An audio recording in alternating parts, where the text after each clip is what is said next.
tradition. Nous voici déjà à l'approche de la Noël, qui célèbre l'anniversaire d'une naissance, celle de celui que les chrétiens considèrent comme un enfant Dieu. Un Dieu fait homme, un Dieu qui se fait petit, humble et fragile et qui naît dans une mangeoire à Bethléem. Ce détail n'est pas anodin. Il annonce littéralement que ce Dieu se donnera lui aussi à manger. C'est là une préfiguration du mystère eucharistique. Bethléem signifiant aussi, mais est-ce un hasard, la maison du pain.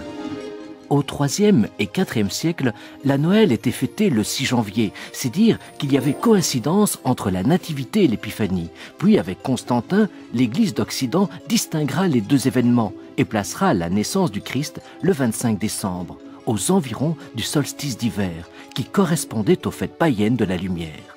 Le symbolisme est simple, passer de l'obscurité de la Noël, les jours sont au plus court, à la clarté de Pâques.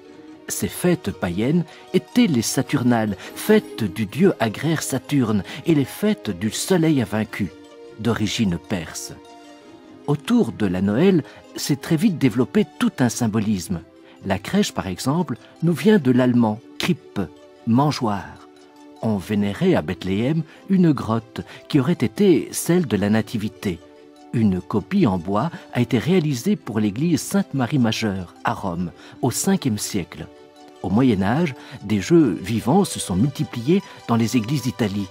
Mais il revient à saint François d'Assise d'avoir utilisé dans les Abruzzes une grotte pour donner des représentations tout à fait animées.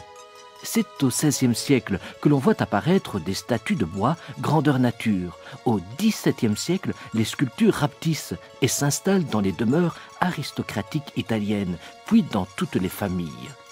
Que vous dire de plus, si ce n'est que votre Noël soit baigné et inondé de lumière?